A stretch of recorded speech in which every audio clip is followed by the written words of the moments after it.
세상의 모든 고민을 들어드립니다. 때로는 솔로몬처럼, 때로는 다비다처럼, 때로는 바나바처럼, 때로는 다윗처럼. 여러분의 사소한 고민에도 주님의 마음으로 귀 기울이는 우리는 무엇이든 들어드리는 방송 노크 토크!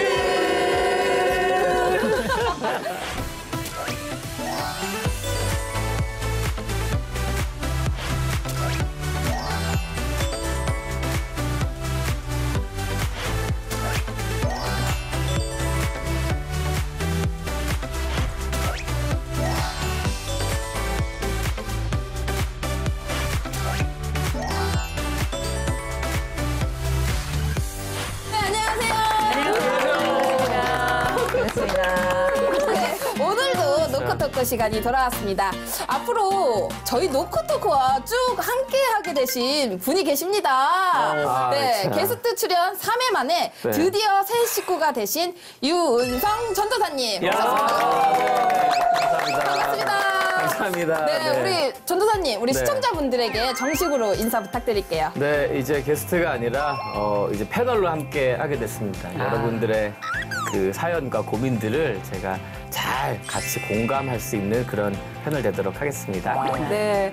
앞으로 노크토크의 마지막엔 항상 유은성 전도사님의 찬양을 들으실 수도 있으니까요. 힘들고 지친 마음 찬양으로 위로 많이 받으시길 바라겠습니다. 그럼 이제 노크토크 시작해 볼 텐데요. 오늘 제가 좀 다른 때보다 좀 업된 것 같지 않나요? 많이요. 많이 업됐죠? 네. 많이 업됐죠? 레온 씨도 굉장히 업되셔갖고 그러니까요. 이유가 있을까? 네, 저희가 정말 업된 이유가 있습니다. 네. 오늘 사실 제가 정말 좋아하는 선배님이자 믿음의 동역자인 분이 오늘 저희 노크토크에 찾아주셨는데요. 네, 궁금하시죠? 네. 선율 지유리의 엄마이자 원조 미녀 개그우먼 김경아 씨를 모셨습니다.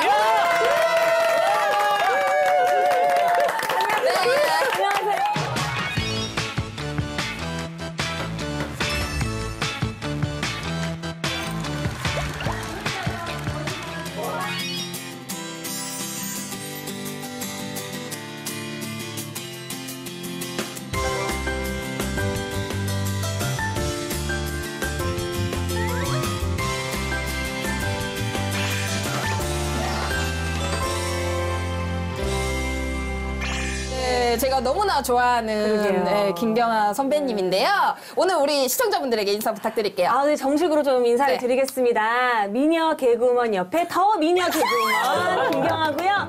이렇게 오랜 사회적 거리두기 끝에 이렇게 저를 집에서 끌어내 주셔서 이렇게 어른 성인 남녀와 함께 이야기를 할 수 있게 해주셔서 정말 감사드리고 아멘. 오늘 아름다운 교제 또 좋으신 말씀 듣고 힘없고 돌아가겠습니다. 감사합니다. 준비가 됐어요. 네, 정말 잘하시는데요. 오늘은 제 옆에 김경아 씨가 있으니까 참 마음이 든든하고 좋은데요. 이 기분 그대로 노크토크 31번째 시간 시작해 보도록 하겠습니다. 모두가 언급을 하는데 나만 빈손이야. 그때 딱 눈을 감고 기도를 해. 그럼 이제 스쳐 지나가거든요. 패스. 앞에 기다리고 있던데요. 원래 그렇게 하는 거 아닌가요? 그렇죠. 하나님께 드리면 네. 하나님도 너한테 준다라고 항상 말씀하셔가지고 100원씩 드렸기 때문에 난 3만 원 냈잖아. 목사님도 안 내면 이거 대박인 거예요. 맞아요. 왜 안 낸 적이 있으신가요? 우리 목사님의 진위는 그 색깔에 달려 있는데요. 네. 지금 귀밑이 빨개졌습니다. 나 진짜 빨개졌어.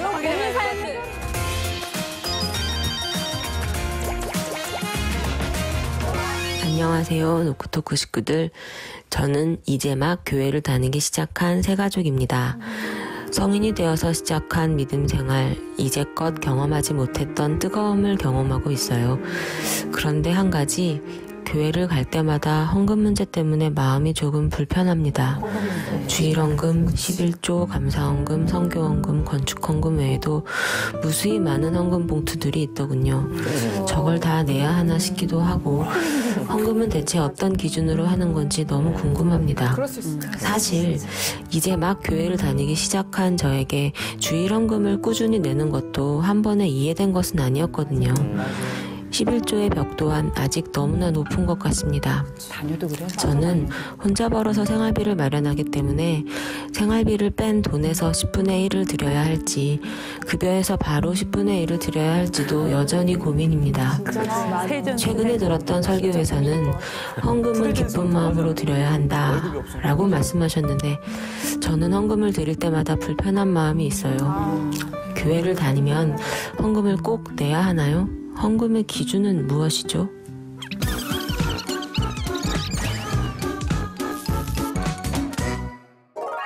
어려운 주제에 저를 부르셨나요? 네. 어려우니까. 그렇게 됐습니다. 아니, 근데 네. 이게 어려운 주제이기도 하지만 이 사연 들으시면 공감하시는 분들 되게 많으실 거예요. 아니, 다녀도 네. 공감해요. 그럼요. 그쵸. 처음에 다녀서가 아니라 저는 모태신앙인데도 그렇죠. 공감이 돼요. 네. 그 위로가 된다. 아니, 목사님도 공감이실 거예요. 돈 내기 싫으신데 돈을 내야 돼. 아니, 사실 이게 목사님이 공감되신다 하면 그럼 우리가 마음이 좀 편한 거예요. 위로가 되죠. 위로가 그쵸, 되는 그쵸. 거예요. 목사님도 안 내면 이거 대박인 거지. 네. 맞아요. 안 낸 적 있으신가? 황금. 얼굴 빨개지셨어, 어떡해. 우리 목사님의 진위는 그 색깔에 달려 있는데요. 네. 지금 귀밑이 빨개졌습니다. 신을 안 내시네. 감사합니다. 진짜 빨개졌어. 그럼 고민 사연 해결이네요. 아, 위로가 됐어. 위로가 됐어. 네, 노크토크에 물어봐. 오늘의 질문은 헌금의 기준 무엇인가요?입니다. 여기 계신 분들은 초신자 때 헌금 생활을 어떻게 하셨어요? 근데 헌금 생활 저도 목사님이 개척교회 목사님이셨는데 하나님께 드리면 네. 하나님도 너한테 준다라고 항상 말씀을 하셔가지고 저는 하나님께 꼭 드려야 된다고 생각이 들었어요. 근데 네네네. 이제 저는 드리는 게 아까운 게 없었기 때문에 네. 왜냐면 저는 100원씩 드렸기 때문에 100원이요? 네. 없었구나. 네, 수입이. 많이 100원, 없어서 100원 받으셨어요. 100원. 네. 100원을 드려서 100원을 받았죠. 네, 그랬어요. 저는 뭐 아쉬울 게 없었어요. 저는 편안하게. 저는 26살에 교회를 갔는데 네네네. 너무 개그우먼 생활이 힘들어서 교회를 가게 된 케이스거든요. 근데 저는 뭐 제 간증이지만 첫날부터 은혜를 너무 많이 받았어요. 너무 이렇게 마음이 심약해질 때 교회를 가니까 하나님이 너를 알고 있다라는 마음에 너무 이제 강물과 같은 은혜를 받아서 그때 수중에 3만 원이 있었어요. 근데 그게 2만 원으로는 성경책을 사고 1만 원으로 헌금을 하고 딱 돌아 나오는데 그걸 깨달았어요. 이 마음이 부자가 된 것 같은 그걸 제가 그날 깨달은 거예요. 근데 그런 뭐 건축 헌금이며 11조며 이런 거에 대한 개념은 아예 없었기 때문에 내가 뭐 좋은 일이 있다. 그럼 그냥 감사 헌금. 그런 헌금에 대한 기준이 생긴 거지 온전한 11조는 사실 뭐 집사 직분 받고 그러면서 이제 처음부터는 그런 개념은 없었던 것 같아요. 예. 맞아요. 근데 저 역시도 처음 교회를 다닐 때는 잘 모르니까 그냥 1,000원씩 냈었거든요. 난 3만 원 냈다. 아우 3만 원 많이 내줬는데요. 네. 어느 날 박성광 씨가 빌려준 돈을 꼭 갚아야 된다는 얘기와 함께 감사헌금을 하라고 저한테 10,000원을 빌려줬어요. 그러면서 저한테 너에게 생각지도 못한 좋은 일이 생길 거야 라고 했는데 진짜 그 해에 제가 신인상을 진짜 받았어요. 이거 만 진짜 원에? 만 원. 만 원의 행복이네. 100원인데? 100원이니까 조금만 더. 네. 아, 그럼 거기서 차이가 있었구나. 그쵸. 근데 지금 생각해보니까 박성광 씨 덕분에 헌금 생활에 대해 조금씩 알아가게 됐던 것 같아요. 근데 사실 처음 신앙생활을 할 때는 헌금 생활이 불편함으로 다가오는 경우가 있잖아요. 혹시 다들 그런 경험 있죠? 네. 저는 뭐 사실 그 모태신앙이라서 어려서부터 그냥 헌금을 했어요. 그냥 엄마가 100원 주면 100원 하고 맞아, 200원 주면 100원 까먹고 100원 헌금하고 이렇게 이제 원래 그렇게 하는 거 아닌가요? 그쵸. 아, 저런 경우 다 있으시구나. 그렇게 하다가 이제 학년이 올라가고 고학년이 되고 그다음에 중학생이 됐더니 엄마가 1,000원을 주는데 네네네. 저는 그 1,000원이 굉장히 큰 돈이라고 생각을 했어요. 생각을 했는데 제 주변에는 저 말고 신앙 좋은 애들이 너무 많았어요. 그래가지고 또 집이 또 잘 사나 봐. 이렇게 보니까 애들이 이렇게 부채처럼 펼치면서 이렇게 헌금을 하는 애들 있잖아요. 근데 저는 딱 달랑 한 장이니까 이게 조금 창피하더라고요. 이게 좀 두툼하게 되면 좋은데 그때 봉투에다 넣을 생각을 왜 못했을까. 가리는 굉장히 좋은 효과가 있는데 그냥 가볍게 넣었으니까. 맞아, 옛날에는 다 그랬죠. 그래가지고 그걸 어떻게 했냐면 접고 접어서 딱지처럼 접을 수가 있잖아요. 그래가지고 이렇게 매번 이렇게 살짝 또 동전으로 500원짜리 2개를 낼 때는 소리가 나지 않게 옆으로 넣는 비결.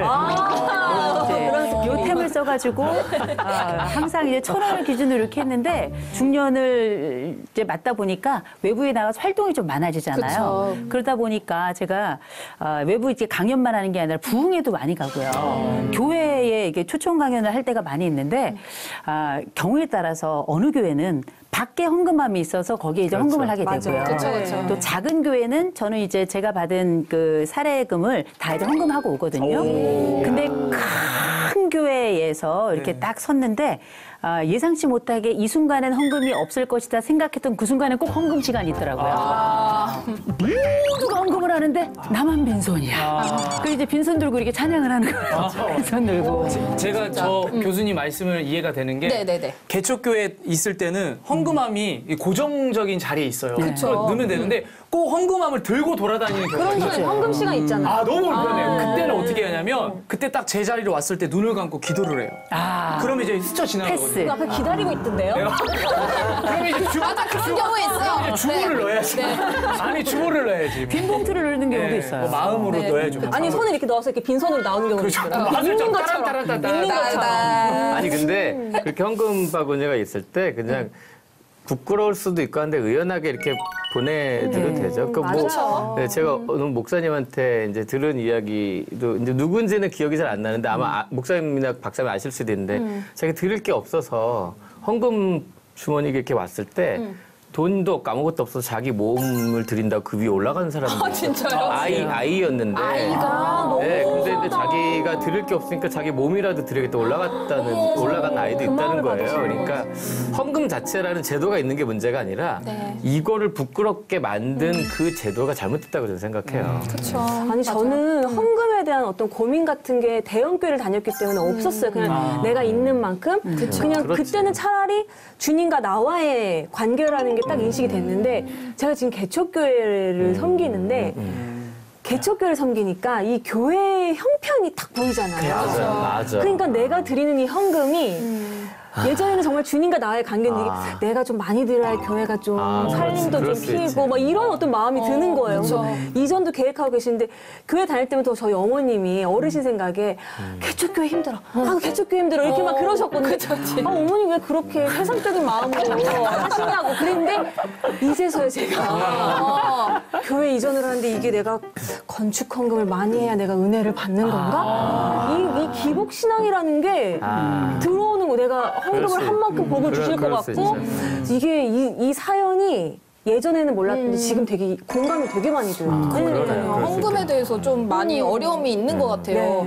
그럼 목사님, 우리가 헌금은 왜 내야 하는 건가요? 하나님께서 우리를 창조하시고 우리가 이 땅 가운데 살아가잖아요. 그리고 구원하신 은혜에 대한 감사의 반응으로서 하는 게 사실은 헌금이에요. 우리 삶이라는 게 우리가 열심히 살지만 이렇게 보면 사실 내 힘으로 된 것이 아니다라는 고백이 들어가는 거죠. 그리고 우리에게 주신 물질 또한 이게 꼭 나의 노력만으로 된 것이 아니라 하나님께서 주신 것이다라고 하는 믿음의 기초에서 하나님께 다시 돌려드리는 행위이고 또 하나님께서 또 우리 이웃을 위해서 사랑하라고 했잖아요. 그러니까 우리가 하나님께 드리면서 이웃 사랑을 위해서 드리는 것인데 이게 헌금이 어떻게 보면 본질적인 것이고 또 부가적으로 보면 사실은 헌금이 또 교회라고 하는 공동체를 운영하기 위해서는 운영비가 필요하잖아요. 그래서 교회 운영과 또 교회에서 하나님 나라를 위해서 쓰는 여러 가지 또 사역들이 있죠.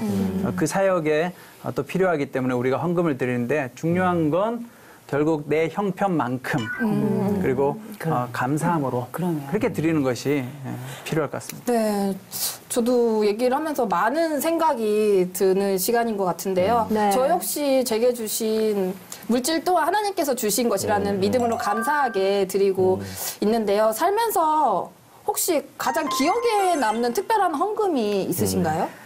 기억에 남는 헌금. 저는 이 헌금도 하나의 훈련이라고 생각해요. 그러니까 그 모태신앙인들은 물론 이제 헌금에 대한 그런 마음 다 그 사연 주신 분이랑 공감하지만 어릴 때부터 부모님이 주신 것들 이렇게 헌금하는 그런 훈련들을 했었잖아요. 그래서 헌금하는 게 쉬울 거라는 생각을 했었어요.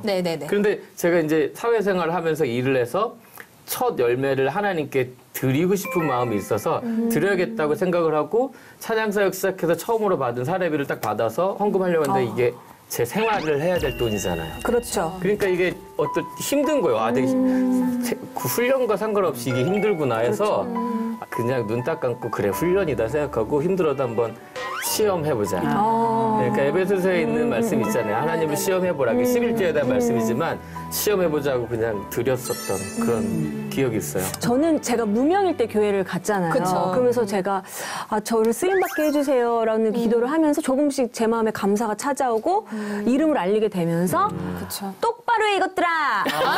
라는 이제 분장실 강선생님이라는 코너가 제가 주인공은 아니었지만 같이 이제 코너를 하면서 CF를 찍은 거예요. 그 CF에 이제 뭐 다 10년도 더 된 이야기니까 출연료를 1,000만 원을 받았어요. 1,000만 원을 받아서 그 돈을 전부 못 드리고 전부 드리고 싶었지만 이제 정말 뚝 떼서 100만 원을 11조를 감사원금 처음 거금을 드린 거예요. 근데 그때 그 느낌은 아직 초신자의 마음이니까 우리 엄마 고생하셨는데 내가 뭔가 이렇게 막 냉장고 사드리는 그런 느낌? 그냥 하나님 나 이거 받았어 이거 용돈 하자 뭐 이런 어떤 순수한 마음으로 그 드렸던 그 헌금이 되게 기억이 많이 나요. 하나님 되게 재밌으셨겠다. 그러니까 내가 다 줬는데 용돈 와서 아 그래 고마워. 안마기라도 샀으세요 이런 느낌. 너무 좋아하셨겠다. 좋은 걸 하나님이 아, 이거 생각도 못한 얼마나 돈이니까. 순수해요. 그러니까 이 이게 얼마나 좋아요. 초신자는 어린아이의 마음이었던 아, 그래요? 거죠. 얼마나 예뻐요. 지금도 그렇잖아요. 그럼요. 네. 근데 저도 가장 기억에 남는 헌금이 있거든요.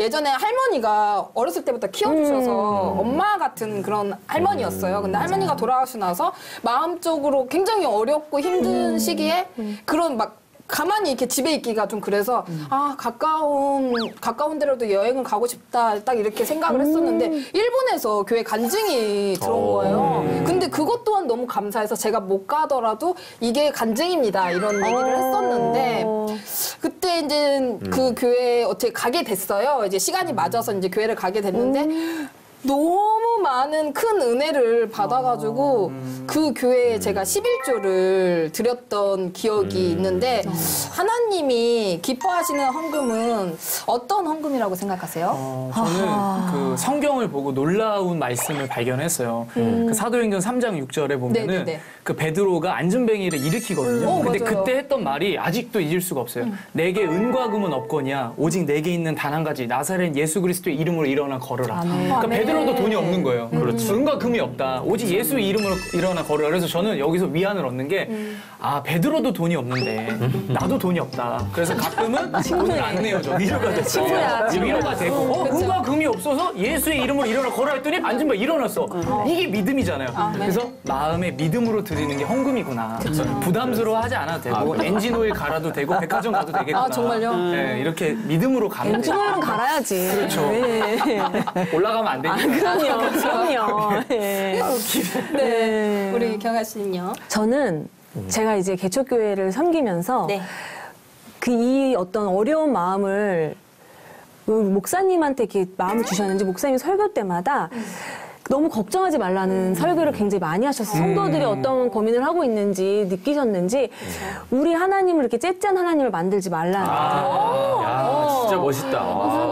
나 그래도 연예인인데 좀 더 드려야 되는 거 이런 마음을 내가 갖고 있었던 걸 주셨나 봐요. 우리 하나님 그렇게 10,000원, 10만 원에 누구는 복 많이 주고 누구는 넌 조금 줬으니까 안 주는 하나님 만들지 말라는 말씀을 맞아요. 해주셔서 저는 그냥 제방료 들어오는 건 사실 안 드렸었는데 그거 쓸쓸한데? 제방료 들어오는 것에서도 온전하게 아, 재밌네요, 이거. 그런 거 들으면서 정말 내가 가진 온전하게 드리는 쏠쏠한데. 그것 떼서 드리는 거 엄청난 결심입니다. 네. 그거는 진짜 이자 같은 경우인데. 맞아요. 그러니까 저한테도 가끔 이제 그 집사님들이나 교회 분들이 질문하세요. 집을 샀는데 집값이 오른 거예요. 집을 팔았는데 이거 어떻게 그 11조를 새로운 집을 살랬는데 그 정도 가격으로 오른 가격으로 집을 이사 가게 되는 거예요. 그러면 돈이 없잖아요. 그러면 집값 올랐는데 어떻게 말하자면 이자인 거죠. 전도사님 11조 해야 돼요? 말아야 돼요? 오른 만큼 해요? 어떻게 해요? 이러시더라고요. 근데 이런 질문 되게 많이 받는데 저는 어떻게? 많이 내고 적게 내고가 중요한 것 같지 않더라고요. 그러니까 11조의 개념과 헌금의 개념은 다 하나님의 것이니까 자식한테 다 내 건데 줬어요. 근데 아들이 아빠 이렇게 해서 내가 이렇게 해서 좀 줄게라고 하면 그거 부모님이 받으면 아까 용돈이라고 표현하셨잖아요. 용돈 받으시면 그게 돈이 정말 내가 많아서 이렇게 내가 써야지라고 하겠어요. 부모 입장에서. 저희 아이가 아빠 뭐 이게 초콜릿 뭐 사줬는데 얘가 아빠 이거 먹어. 그럼 그 자체가 기특한 거지. 그러니까 제가 그 집사님께 이랬어요. 그냥 집사님 안 내셔도 돼요. 믿음대로 그냥. 이게 믿음이 많아서 많이 내고가 아니라 믿음 드리고 싶은 마음이 있으면 드려도 되고 그게 불편하면 안 드리셔도 되고. 그러니까 오늘 사연 보내신 분도 맞아요. 힘들게 내는 거 하나님 안 기뻐하세요. 맞아요. 자식이 힘들게 사는데 그거 힘들게 아버지 용돈 있어요. 야, 너 갖다 써라. 하시는 분이 아버지의 마음인데 그거를 힘겹게 안 하셔도 돼요. 그냥 믿음이 조금씩 자라나면 언젠가는 아버지 제가 이거 아버지께 다시 드릴게 하는 그런 마음이 생기거든요. 맞아. 그러니까 맞아. 그때까지 그냥 기다리셔도 그러니까 하나님 받으시는 건 마음인 것 같아요. 근데 이게 우리 지금은 하나님하고 우리 사이에 제사라는 개념이 없어졌잖아요. 1대1로 우리가 네트워크를 하는 시대가 되었기 때문에 내 손 안에 돈이 없더라도 나를 드리고 내 마음을 들여서 기도하고 그걸 통해서 하나님을 만나는 게 그게 예배거든요. 그러니까 우리가 그런 면에 있어서 그럼 헌금을 드리면 안 되냐? 안 드려도 되는 거 아니냐? 그건 아니고 우리가 가지고 있는 생각이 행동을 좌우하기도 하지만 행동이 우리를 보여주기도 하거든요. 그래서 저는 헌금도 굉장히 중요한 의미이고 또 내가 가지고 있는 것에 대한 우리가 영어로 헌금이 디보션이잖아요. 드림이란 뜻이거든요. 돈의 의미가 아니라 전적으로 나를 드리는 나 자신에 대한 섬김의 의미를 가지고 있기 때문에 이건 꼭 물리적이고 물질적인 것이 아니더라도 가능하지만 그것과 관련해서 내가 할 수 있는 게 무엇인가 생각해 본다면 현대 자본주의 사회에서 이런 물질의 드림도 이상한 일은 아닐 것이다. 그렇게 좋습니다. 맞습니다. 네. 정말 정성으로 마음을 드리면 하나님도 좋아하시지 않을까라는 그런 생각이 들고요. 그럼 마지막으로 성경에서는 헌금에 대해 어떻게 이야기하고 있는지 목사님 말씀 들으면서 정리하는 시간 가져보도록 하겠습니다. 네, 그 신약 성경 말씀을 통해서 우리가 한번 살펴보면 우리가 조금 전에 다 이야기했던 거예요. 첫 번째는 경외하는 마음을 가지고 드려야 된다. 네, 하나님을 경외하는 마음으로. 또 두 번째는 자원하는 마음으로. 그러니까 이게 자발적으로 하나님께서도 우리가 드리기를 원하지 부담을 가지고 드리기를 원하지는 않는다는 거죠. 제가 볼 때 11조나 이런 감사헌금이나 이런 종류가 있는 것도 이제 뭐 여러 가지 현대의 전통에 의해서 만들어진 것도 있다고 봐요. 이게 꼭 성경의 감사헌금 이런 게 있지는 않잖아요. 근데 이런 우리가 신앙생활하는 데 있어서 형식이라는 게 또 참 중요하거든요. 형식이 신앙의 정신을 담기 때문에 일종의 헌금도 약간의 가이드라인은 있지만 이제 그걸 가지고 내가 의무적으로 하는 것이 아니라 거기에서 내 마음이 가는 대로 자원하는 마음으로 드리는 것이 필요하고 그다음에 기쁨으로 또 드려야 된다는 거죠. 그래서 사실은 헌금은 제가 볼 때는 해야 되니까 한다는 건 거의 힘든 것 같아요. 맞아요. 좋아서 해야 돼요. 맞아요. 그 마음이 올 때까지 저는 기다릴 필요도 있다고 봐요. 부담 갖지 말고. 그게 사실은 하나님하고 정말 교제가 일어나서 감사하고 기쁘면 당연히 드릴 수 있는 거니까 그런 마음으로 드리면 좋을 것 같고 또 하나는 이제 헌금의 주요 용도가 가급적이면 구제하고 돕는 일. 저는 그게 성경의 정신이라고 봐요. 실제로 헌금이 필요한 건 단순하게 교회를 운영하고 또 건물을 짓고 하는 것이 본질이 아니라 그 헌금이 이 땅 가운데 더불어 살아가는 사람들로 하여금 함께 잘 살아갈 수 있도록 돕는 것이 저는 성경의 근본적인 원리라고 생각하고 마지막으로 사도행전 20장 35절에 보면 이 헌금과 기부의 원리를 잘 설명하고 있습니다. 제가 한번 읽어드릴게요. 범사에 여러분에게 모본을 보여준 바와 같이 수고하여 약한 사람들을 돕고 또 주 예수께서 친히 말씀하신 바 주는 것이 받는 것보다 복이 있다 하심을 기억하여야 할지니라. 그래서 오늘 저 마지막 말씀처럼 헌금도 결국은 내 마음 가운데 기쁠 때 우리가 선물을 누군가에게 주면 기쁘잖아요. 그렇죠. 주고 나서 저 사람이 나한테 주겠지 이런 마음으로 하는 것이 아니라 근데 그런 사람이 있어요. 저 사람이 주겠지. 왜 쟤는 안 줘? 뭐 이거 생일 내가 줬는지. 헌금에 대해서 부담감을 갖는 게 그런 것 같아요. 이거 해야 되지 않을까? 안 하면 하나님께서 싫어하지 않을까? 근데 조금 전에 전사님 말씀하신 것처럼 하나님 그런 째째한 분이 아니시다. 그럼요. 어차피 원래 하나님께로부터 왔기 때문에 건데. 그러니까 우리가 그런 마음으로 좀 자유하면서 헌금을 하면 좋을 것 같습니다. 아멘.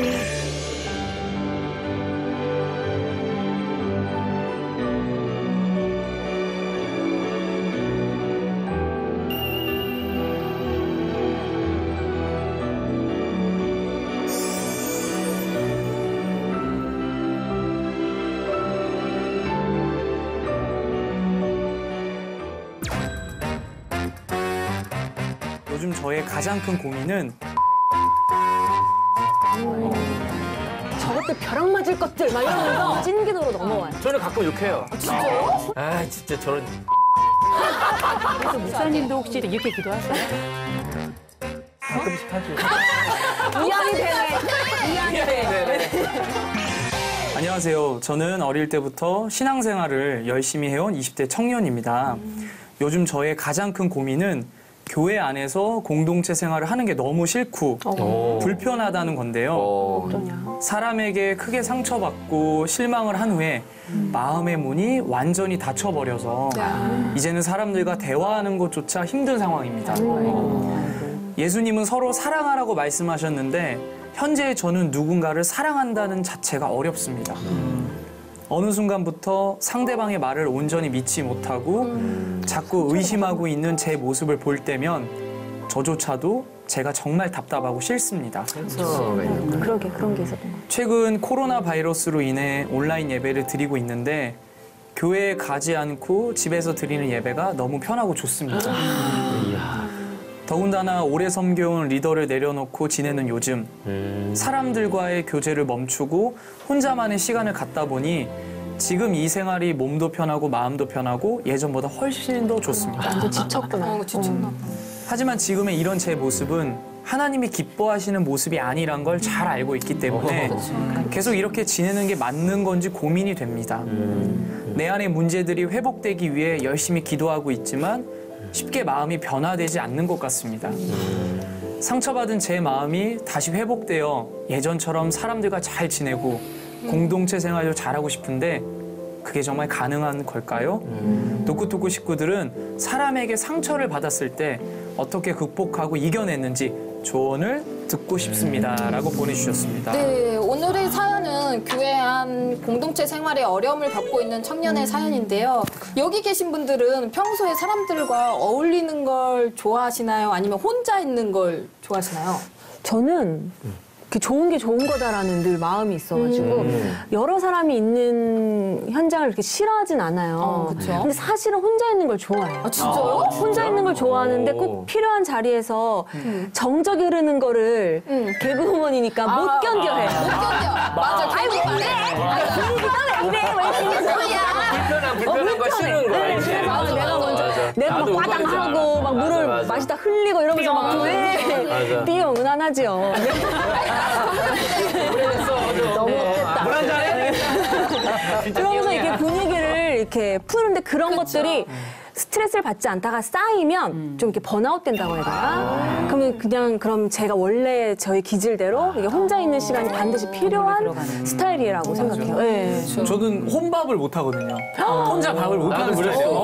혼자 밥을 못 하는 스타일인데 요즘 따라 혼자 밥을 하니까 네. 밥을 먹고 그러니까 너무 좋더라고요. 그쵸. 근데 원래 사람을 만나면서 사람들의 에너지를 좀 많이 뺏었어요. 그러니까 아무래도 우리 되게 나쁜 사람이네. 도둑이네.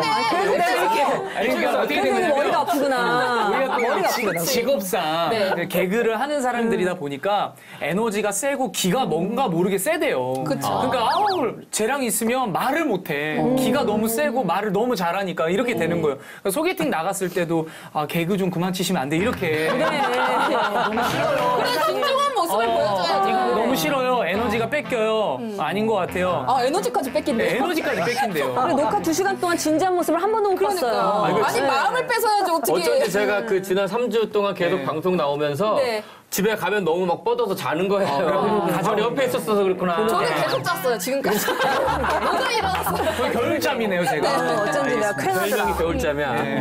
근데 저도 혼자 시간을 보내는 것보다 사람들과 어울리는 걸 좋아하죠. 굉장히 좋아하거든요. 청년들과 많이 만나와 계신 우리 윤성 전도사님께서는 청년 시절 교회 생활을 어떻게 하셨어요? 사실 지금은 제가 청년 사역을 많이 하고 네. 또 청년들하고 많이 만나지만 공동체 안에 들어가서 생활을 할 수는 없는 거예요.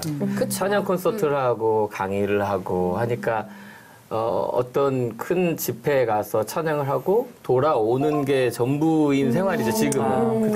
그래서 제가 청년 때의 그 공동체 안에서 생활하고 수련회를 같이 가고 믿음 생활했던 게 너무너무 저는 그리워요. 그러니까 너무 그리워요. 제 아내랑 저랑 얘기할 때 그런 얘기를 해요. 제 아내는 그런 공동체 생활을 별로 못한 거예요. 그렇죠.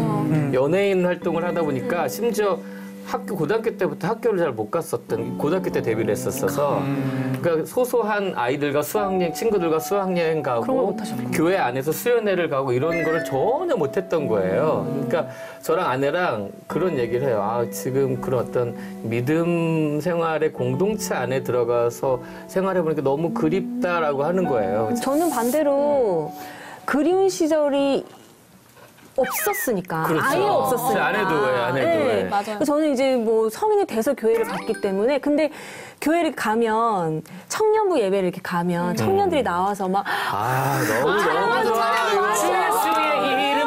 아유, 너무 좋아. 그렇게는 안 했던 것 같아요. 네. 근데 그런 모습을 보면서 이렇게 부럽고 막 질투나는 마음 있잖아요. 네. 나는 아직 초신자고 잘 모르는데 저들은 정말 어렸을 때부터 쌓여왔던 어떤 그런 주님 안에서의 유대 관계가 있구나 이게 딱 느껴지면서 너무 부럽고 근데 나는 이미 성인이 됐는데 그래서 저는 제 자녀들한테 그런 걸 너무 물려줬다는 게 너무 뿌듯하거든요. 믿음의 유산을 물려줬다는 게 이제 교회 안에서 교제가 쌓여지는 거니까 그래서 저는 이제 처음부터 끝까지 교회에 있었어요. 그들이 정리하고 헤어질 때 마무리 기도하고 돌아서는 되게 예쁜 믿음 생활. 그러면서 막 기도하는 것도 너무 이렇게 둘이서 딱 똘똘 뭉쳐서 기도하는 것도 너무 보기가 좋고 그래서 저는 저도 저 무리 한번 껴보고 싶어요. 근데 제가 직업이 연예인이지만 아무도 모르는 연예인이니까 누가 몰라요? 그때는 아무도 몰랐어. 진짜 그때는 조금만 이름을 알리게 해주시면 저도 저 강대상에서 한번 뭔가 이렇게 쓰임 받고 싶다라는 기도를 계속해서 점점 이제 담임 목사님이 어느 날 저를 알아봐 주시고 제가 거기서 이제 주일 설교에 이제 입각해서 연기도 좀 하고 찬양도 하게 되고 그러면서 그 시절이 너무 이제 내가 뭔가 쓰임 받았구나.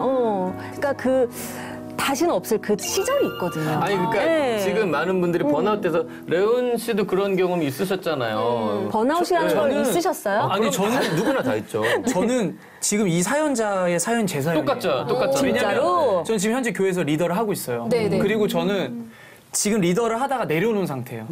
왜 내려놨냐면 네. 너무 힘들어요. 똑같아. 사람들의 오해와 루머와 맞아. 그리고 저는 리더가 이제 그래. 중학교 1학년 때부터 교회 학생회장을 했었어요. 왜냐면 에너지가 밝고 재미있고 교회 오빠. 교회 오빠라는 이미지 때문에 10년을 넘게 하다 보니까 이제는 사람들로 인해서 상처를 받고 힘드니까 이제 좀 내려놨더니 이제 너무 보이는 거예요. 그러니까 저는 스님 책을 별로 좋아하지 않는데 스님 책을 좋아하게 됐어요. 멈추면 비로소 보이는 거예요. 보이지. 멈추니까 보여요. 멈추는 거는 승려들이 잘해요. 아니 그래 민감하네. 잠깐 어떻게 됐다고? 뭐 어디까지 지금 멈춰있잖아. 지금 멈춰서 뭐가 보였나요? 멈춰서 네. 보이는 게 뭐냐면 내가 다른 교회도 나가봤으면 참 좋았겠다. 저는 실제 지금 주일날 저희 교회 말고 다른 교회도 나가요. 한 30여 개의 교회를 나가서 네. 예배를 드리고 힐링을 하고 와요. 왜냐면 내가 리더여서 내가 나갔는데 이들은 나한테 상처를 줘요. 그리고 이들 말을 들어줘야 돼요. 그러니까 내가 귀가 두 개고 입이 하나인 이유가 한 번 더 듣고 한 번만 말해야 되잖아요. 리더로서. 나도 말하고 싶어 죽겠는데. 근데 이 사람들은 상처를 이야기를 하고 부장님 욕을 하고 그다음에 목사님이 싫어요. 헌금을 왜 내? 이런 얘기를 나한테 성경 이야기를 나한테 그럼 나도 말하기 싫어. 나도 내 얘기를 하고 싶어. 근데 들어주는 게 너무 어려운 거예요. 맞아. 그러다 보니 다른 교회를 가보니 너무 행복한 거예요. 저는 이런 적도 있었어요. 제가 고백인데 네. 제가 리더지만 네. 다른 교회에 가서 다른 교회 순모임에 순원을 한 적이 있어요.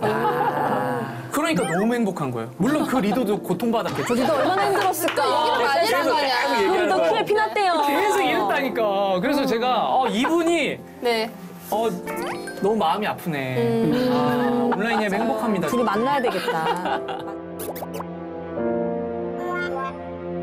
근데 저희끼리도 항상 하는 얘기지만 무슨 일이든 삶의 균형이 잘 맞아야 된다는 게 중요하다는 생각이 들고요. 목사님, 교회 안에서 공동체 생활을 하는 것과 하지 않은 것의 차이가 있나요? 일단 우리가 이제 교회를 예수님의 몸이다 이렇게 이야기하죠. 그쵸. 그래서 우리 모두가 어떻게 보면 예수님의 지체인 셈인데 인간은 사실 혼자 살 수 없는 존재잖아요. 그러니까 우리가 교회 공동체를 통해서 예수님의 사랑을 주고받기도 하고 그렇죠. 또 공동체 생활을 하다 보면 우리 레온 형제가 말한 것처럼 어려울 때도 있어요. 네. 근데 이제 그 어려움을 통해서 또 내가 어떤 존재인지도 살펴보고 또 저 사람들은 어떠한지 또 상황에 대해서 헤아려 보기도 하고 그래서 내 부족함을 또 더 좋은 분들로부터 위로받고 체험받기도 하고 그렇지. 또 때로는 나를 겸손하게 성찰하기도 하고 그런 면에 있어서 사실은 공동체 생활이 참 중요한데 저도 이 사연자 이야기를 들으면서는 조금 또 쉬는 것도 필요하지 않을까. 꼭 인위적으로 공동체라는 게 뭐 교회에 꼭 들어가가지고 모임에 참여해야 되고 그게 꼭 공동체 생활일까. 그렇진 않을 것 같아요. 그래서 적절하게 그 공동체 안에서 또 쉬어야 될 땐 쉬고 또 적극적으로 해야 될 때는 하고 그런 면에서 보면 조금 공동체가 성숙한 공동체를 가는 것도 필요할 것 같아요. 그러니까 우리가 무조건 교회에 매여가지고 여기만 있어야 돼. 그렇죠. 그런 목사님들 있잖아요. 여기 떠나면 큰일 나.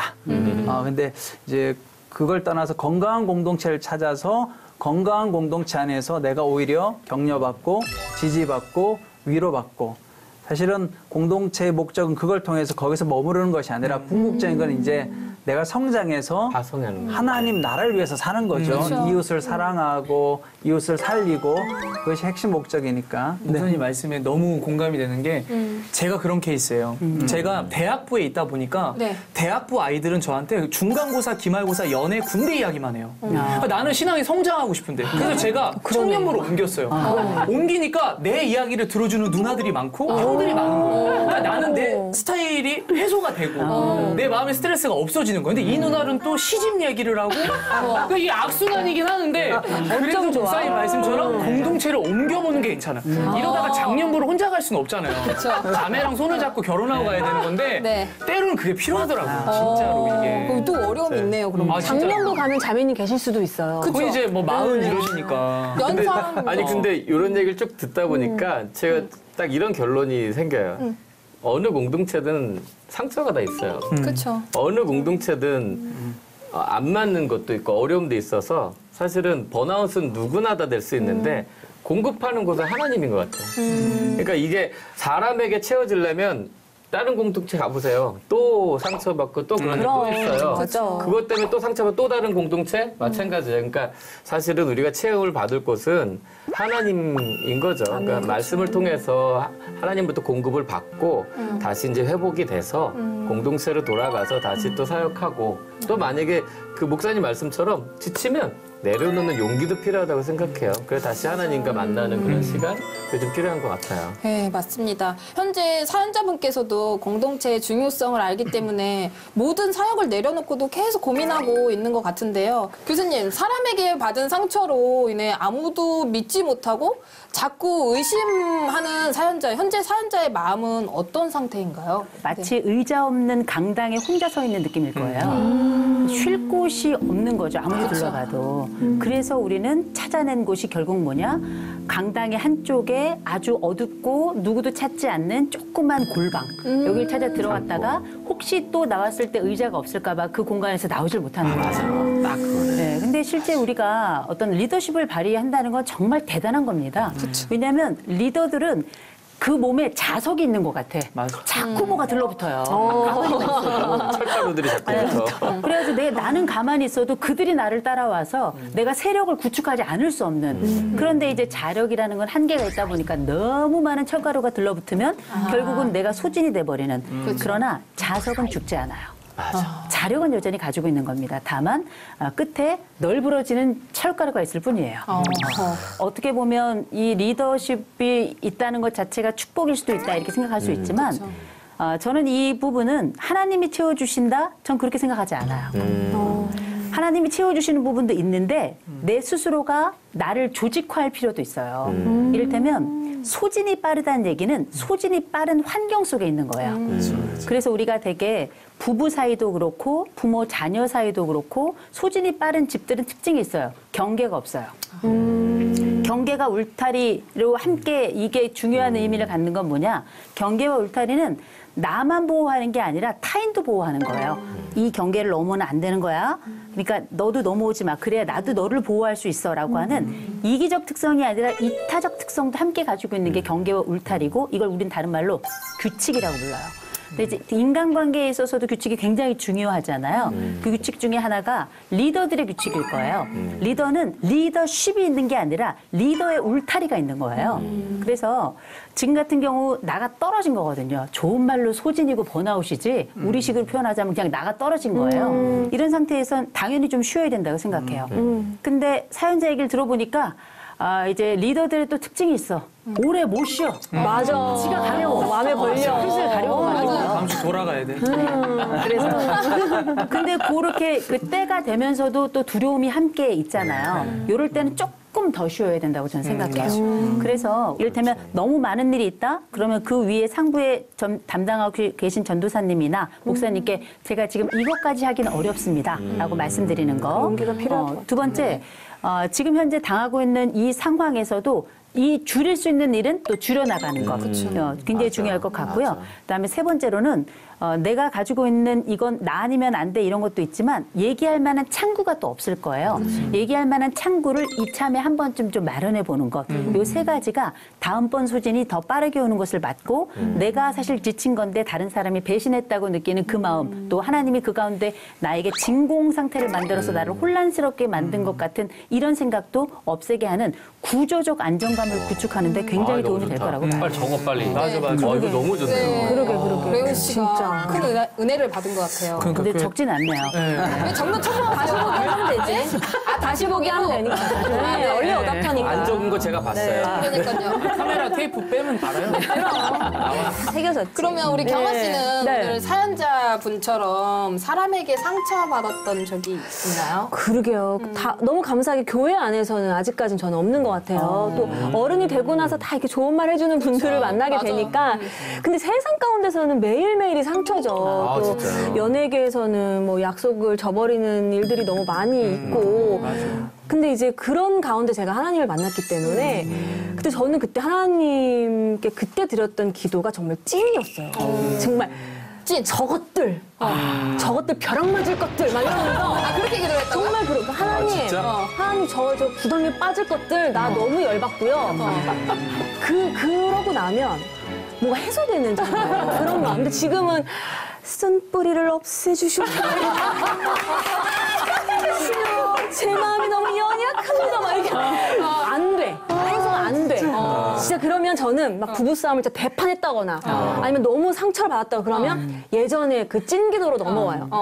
주님 저 벼락 맞은 인간. 막 그러면 주님 이제는 너는 잘했느냐. 뭐 이러면서 이게 제 마음에 또 그래서 내가 잘한 게 하나 없더라고. 그러면서 이렇게 회복을 해서 저는 정말 하나님 모르는 사람은 어디 가서 회복을 받을까? 남편이 싫고 미울 때 내가 뭐 시어머니한테 욕을 하겠어, 친정엄마한테 욕을 하겠어. 난 지금 하나님밖에 없거든. 상담 공간을 이용하셔도 좋습니다. 깨하는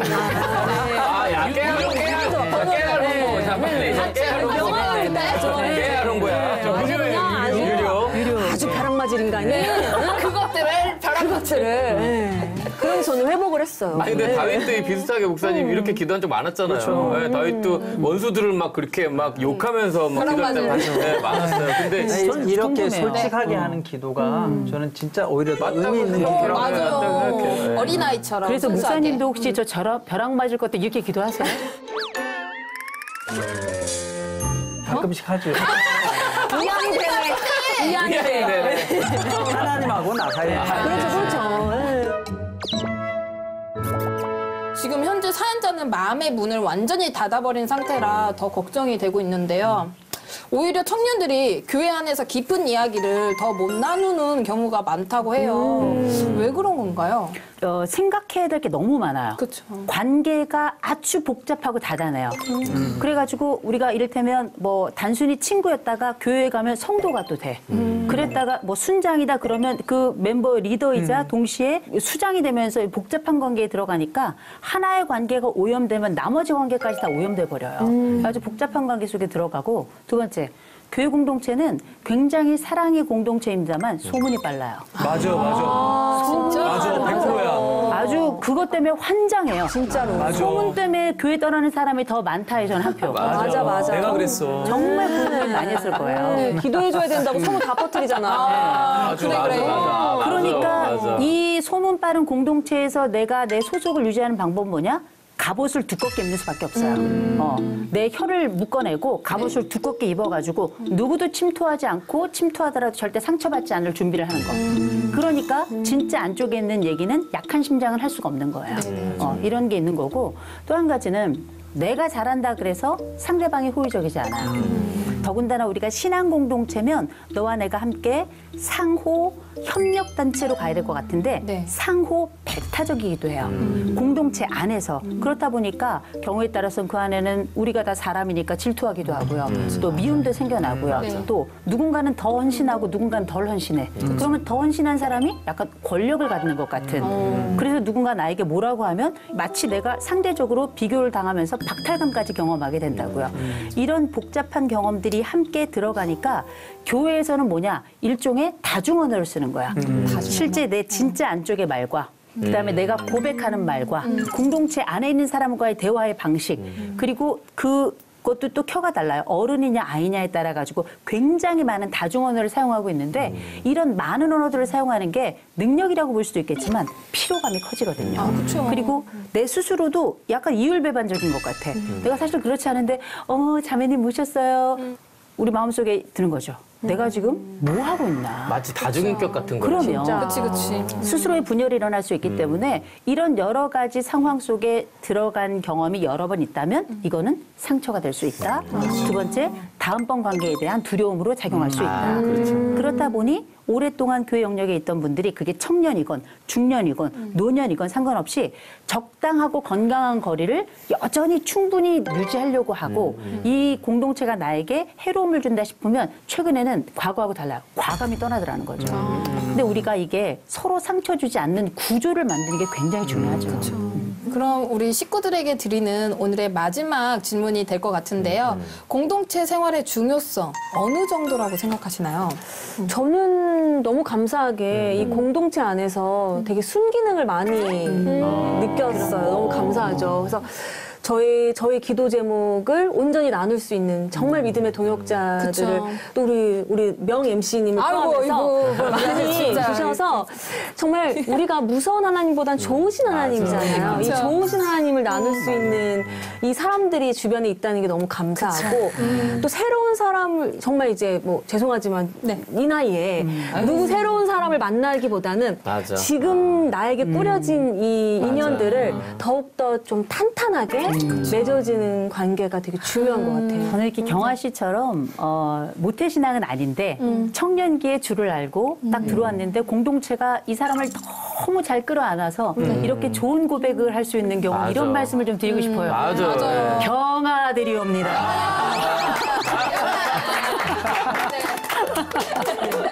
근데 저는 친한 목사님이 항상 그런 말씀을 하세요. 진정한 성공은 성령 공동체 안에 있는 게 성공이라고. 성령 공동체. 성공. 근데 저는 성령 공동체와 이렇게 괴롭히는 공동체는 다르다고 생각해요. 그래서 아직도 잊을 수 없는 게 우리 맨날 이게 구티브에서 했던 선생님 이야기 있는데 그 선생님 때문에 전 교회를 떠난 케이스거든요. 진짜. 4년 동안 친교부장으로서 청년부에서 분위기 메이커 담당을 했지만 제가 자매들이랑 붙어있지 마. 매일같이 얘기하고 전화 와가지고 40대 노처녀 선생님. 맞아. 그리고 나한테 와가지고 고등학교 그 여자 학생을 진로를 이야기를 하고 있는데 너 옆에 붙어있지 마. 100m 떨어져서 교회 다녀. 그리고 새로운 악의 축이었네. 그때부터 사회적 거리두기를 아니 했네요. 혹시 근데 그 선생님이 그분이 좋아했던 것 아니에요? 같아요. 그러니까 레온이를 좋아해서 그런 거 아닐까요? 아니 자매님한테는 작년도 가면 있다니까. 자매님 계셔요. 엄마 나 장가 간다! 작년 가면 계신다. 계셔. 어머니도 작년부에 계신다. 근데 이게 리더는 빛날 수밖에 없어요. 맞아요. 어디 가나 빛나기 맞아. 때문에 오늘 사연자나 레온 씨나 할 거 없이 아마 다른 공동체 가서도 빛나는 존재일 맞아. 수밖에 없어요. 그 빛을 가릴 수가 없기 때문에. 이거 엄청 위로되겠다. 아니 혹시 보이시나요? 제 뒤에 빛? 아까도 눈이 부시더라고요. 이거 조명이 세다 했어. 네, 저 역시 믿음 안에서 공동체 생활은 정말 중요하다고 생각이 드는데요. 그러나 그곳에서 속해 있는 내 자신이 힘들고 불편하다면 조금 쉬었다 가는 것도 좋지 않을까 싶습니다. 교수님, 사연자분 또한 지금은 힘들어 지금 쉬고 있지만 공동체 생활에 대한 마음은 계속 가지고 있거든요. 우리 사연자분이 다시 교회 공동체 속으로 들어갈 수 있을까요? 뭐 당연하죠. 왜냐면 우리가 광야 40년 출애굽기라는 게 얼마나 대단한 대서사예요. 그 대서사 가운데도 보면 계속 그러지 않습니다. 가다가 멈추고 다 가다가 다시 멈추고 이러길 반복하면서 가나안까지 가는 여정에 그 일주일이면 갈 여정을 40년을 가면서 우리는 성장과 성숙을 보게 되거든요. 그런 차원의 지금은 멈춤의 순간이다. 그렇기 때문에 그 다음은 나아가는 순간이 있을 거다라고 볼 수 있는 거고 지금 우리 사연자가 너무 지쳐가지고 떨어져 나왔다 얘기하시는데 교회 사람들은 모를 수 있어요. 맞아. 번아웃된 거를. 마침 지금 또 쉬는 기간이죠. 그러네. 그렇죠. 그래서 뭐 이렇게 나중에 해서 내가 사실 이런 일이 있었어. 그럼 다 놀래죠. 네가? 우리는 네가 없는 것도 몰랐어. 얘기하지. 그럴 수 있거든요. 그럴 수도 있을 것 같아. 그래서 실제 오히려 많은 사람들에게 나 간다 안녕 say goodbye 하고 나온 게 아니라면 언제든지 들어가도 그냥 자연스럽게 그 물속에 함께 할 가능성이 대단히 높고요. 재진입한다 하더라도 혹은 또 다른 새로운 공동체를 간다 하더라도 우리는 보통 같은 문지방에 넘어져요.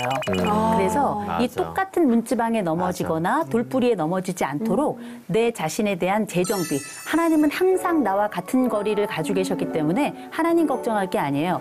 내가 가지고 있는 삶의 패턴에서 내가 내 스스로를 지치게 하는 요소들, 더 빨리 소진을 만들어내는 요소들이 뭔지를 알고 제거할 거 제거하고 새로 집어넣을 거 집어넣어서 나를 재정비해가지고 내가 일부 수술을 했는데 더 건강해진 이런 느낌으로 인생의 반창고는 늘 붙는 거니까 그걸 기억하시고 회복의 구조를 노래 제목인데요? 인생의 반창고. 나오나요, 오늘? 나오겠는데? 야, 너무 괜찮다. 제목 너무 좋다. 네, 인생이 많창고. 안 되겠는데요? 이번에 국한 안 할까요?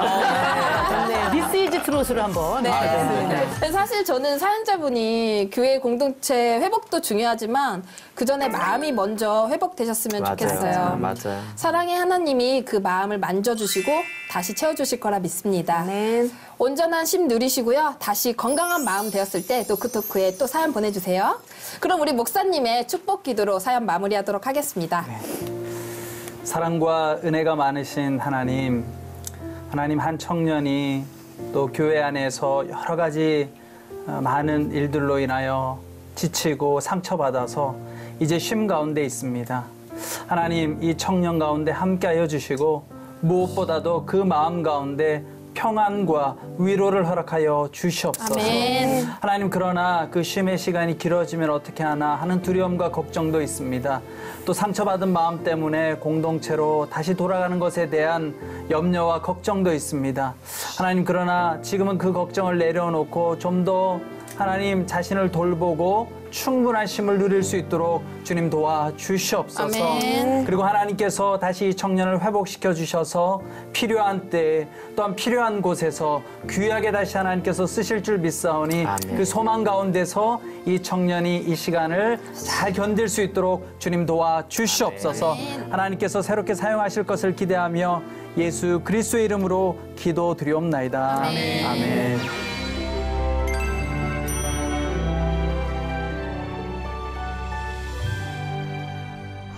네, 오늘은 노크토크 31번째 시간으로 함께 했는데요. 다들 어떠셨어요? 우리 경아 씨? 벌써 마무리인가요? 네. 오늘 뭐 감히 새로운 공동체를 만난 것 같아서 그러네. 감사하고요. 네. 기회가 된다면 또 다시 한번 나와서 좋은 말씀 듣고 가고 싶습니다. 네. 네. 너무 초대해 주셔서 감사합니다. 근데 오늘 사연 보니까 너무 마음이 제가 울컥한 거예요. 얼마나 힘들었을까. 근데 이분은 이 공동체를 사랑하기 때문에 이런 사연을 보내시는 거예요. 저도 정말 그 공동체가 잘 됐으면 좋겠는데 내 마음을 못 알아주니까 이것 때문에 화를 내는 거지. 예수님 왜 성전을 엎었겠어요. 나도 그런 마음이에요. 잘 됐으면 좋겠는데 오해와 뭐 이상한 말이 난무하는 이 교회 안에 이 부족한 사람들이 있는 나도 부족한데 그 공동체 안에서 이분이 잘 해결됐으면 좋겠네요. 보고 있을 거예요, 순원들이. 그러니까. 오늘도 정말 큰 은혜를 받는 시간이었던 것 같습니다. 저희는 사연자분을 위해 축복송 들으면서 노크토크 마치도록 하겠습니다. 누군가 내 이야기를 들어주길 원한다면 주저 말고 토크해주세요. 때로는 솔로몬처럼 때로는 다비다처럼 때로는 바나바처럼 때로는 다윗처럼. 여러분의 모든 고민을 주님의 마음으로 들어드리겠습니다. 사랑과 위로가 함께하는 이곳은 노크 토크. 다음 주에 만나요. 안녕.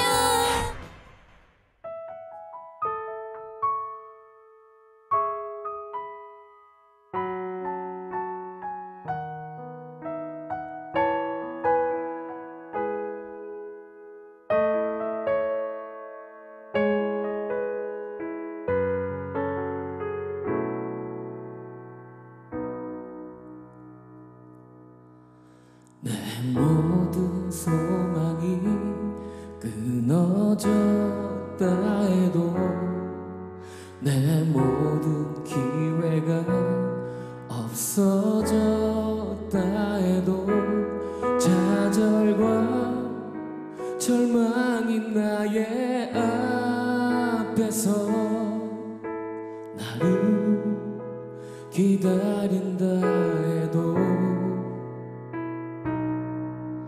내 모든 희망이 사라졌다 해도 내 모든 계획이 무너졌다 해도 슬픔과 고통이 나의 앞에서 나를 기다린다 해도 주님은 절대 포기하지 않으시죠. 내가 모든 걸 포기할 때 나를 일으키죠. 주님은 나를 너무도 나를 영원히 나를 사랑하죠. 주님은 나를 너무도 나를 영원히 나를 사랑하죠.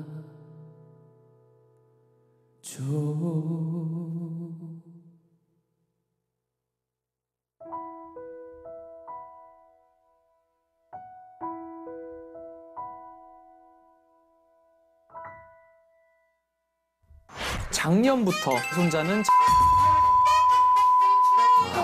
사실은 아무 문제가 없었던 게 아니었던 거예요. 잘 안다고 생각했지만 전혀 이 아이를 몰랐을 수 있지. 나중에는 딸마저도 이 집에는 힘들지 않은 사람이 없어요. 너무 속상해요. 네. 할머니 생각나셨구나.